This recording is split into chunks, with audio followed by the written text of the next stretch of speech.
basketball as well, too. He's got quite a few movies out, and he also won some awards, including Best Actor in Atlantic City for the Cinefest for Driving Force. He also won an award at the Las Vegas Black Film Fest for acting as well, too, in a monologue. So tell us about some of your awards as well, and some others you've won that wasn't brought up.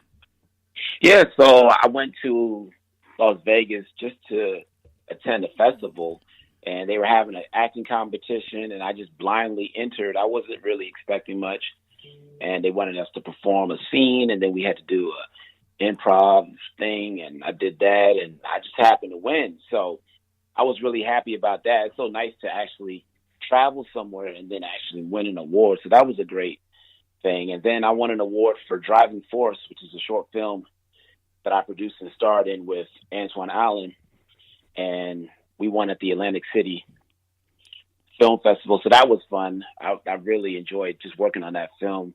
I think that was the first role, or maybe the second role, that I actually had to cry in, and I was able to cry on demand. It was quite powerful. It's a short film. It's about 8 minutes. It was aired on CBS last year. And then we had another film called Raw Footage that we starred in and produced in, or that we produced. And that aired on CBS too. So yeah, it's just, I'm just really blessed. I'm happy to just act. I love acting. I don't see myself doing anything else. I'm actually, like I said before, I'm moving to Atlanta to pursue my career, and I'm leaving my MTA job. I don't know if I mentioned this, but I've been a bus driver for the last 12 years here in New York City. So I'm taking a huge leap of faith right now by leaving that job to go to Atlanta to pursue my acting career. So we'll see what happens. I'm just going to stay positive. It seems like a lot of people take on those jobs to support acting, being a bus driver for 12 years, and you've been in construction and you've done some other jobs as well, too. So what other jobs have you done while you're acting? Well, yeah, you hit it right on the nail. You have to do those jobs that offer flexibility in terms of hours. So with the bus thing, I've been driving the overnight shift from about 12 midnight till about 9 in the morning. And usually auditions and shoots and bookings happen during the day. So you have to be available. So that's why I was working those hours. And then I used to pack bags as a kid. I was always working. I never really sat at home and just played video games. I was the guy out there just hustling and trying to make ends meet, trying to make extra money. I was just very ambitious as a kid. So I packed bags, did construction, drove a bus. I was even a mailman at one point in time. So I've done it all.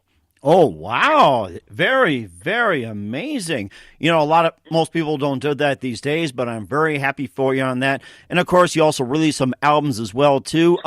No Bush, Straight Dicks, and then he had the Green Room, and he also completed a duet with Tory Fix, a one-time DJ for Prince. So tell us about those releases and the other releases that you have as well. Yeah, so I recently released an album called Cocktails with Tory Fix from Minnesota. Great DJ, he used to DJ for Prince, great artist in general. So we did a little collaboration together, and we released that album. And then before that, I released The Greenhouse Effect. That's my solo album that I put out.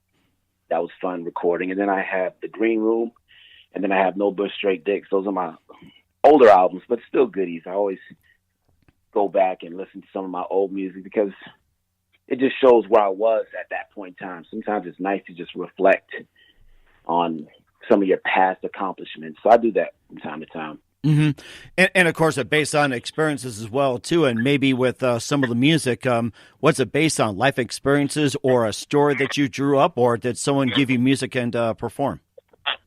Yeah, I think most of it is just about myself and just journeying through life, from just being a teenager to being a young adult to becoming an older person. And I like to just rap about fun things, but I also cover life experiences. So it's a little of both. You get some seriousness, and then you get some fun, and that's what I do.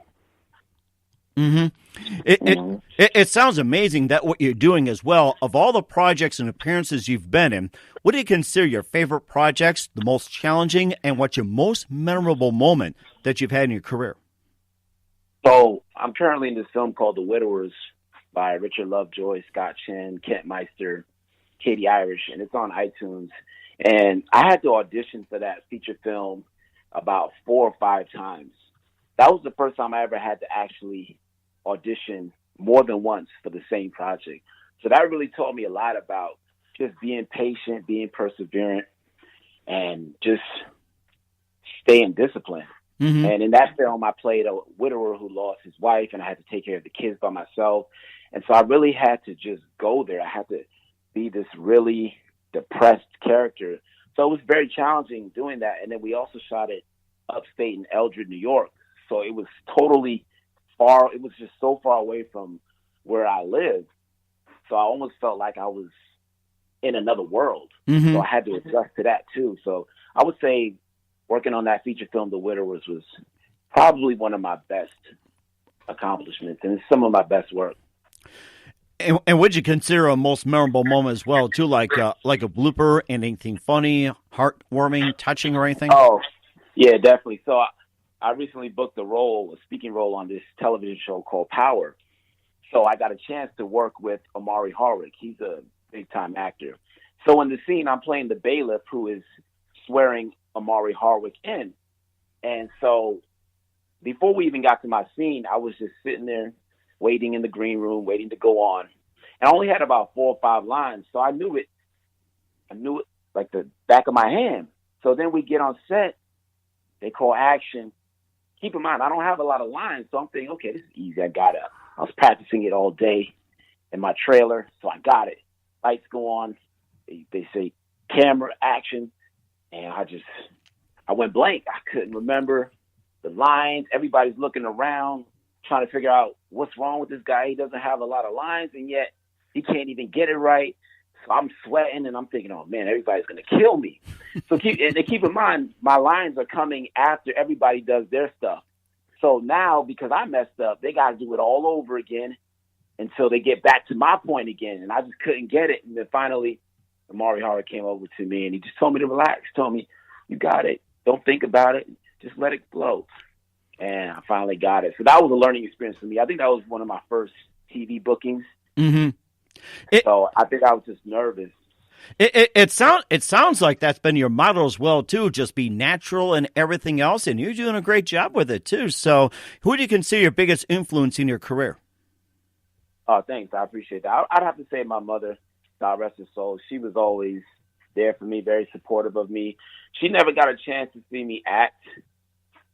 So I wish that she would have seen that, but she's the one that gave me my work ethic. She's the one who told me to work hard for whatever you want in life. So I carry her everywhere I go. So I'm a mama's boy at heart. It sounds like you're doing a great job. And what advice would you give to anybody getting involved in acting or singing?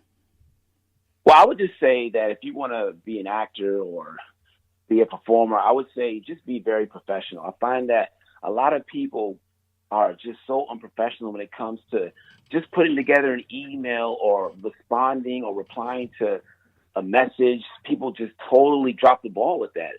I think it's so important to treat people how you want to be treated. Sometimes people will just disregard emails.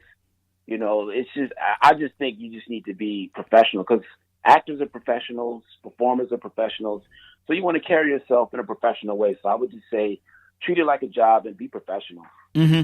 It does sound like it too. And of course, we have a couple of minutes here and, just a few more things here. And where can we see your movies like 33rd Row, I Have a Problem, Undercover Brother, and The Last Fishing Trip, and Somebody Works? Where can we see them?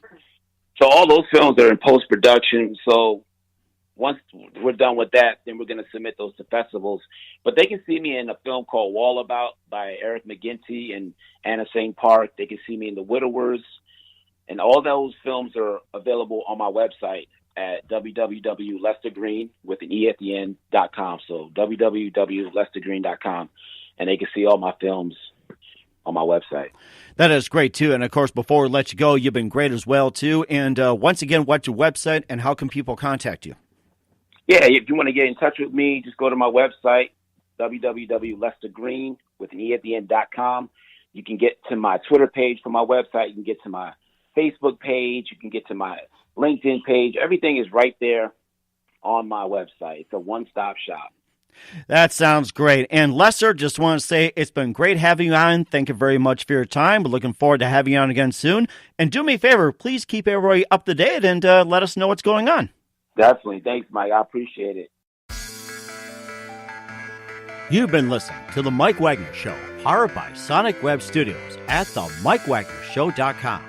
Visit sonicwebstudios.com today for all your web design needs. If you would like to be a sponsor of The Mike Wagner Show, call or text at 701-301-7705 or email to Mike at themikewagnershow.com. If you're a listener and would like to support our program, visit themikewagnershow.com and click on the support button and donate today.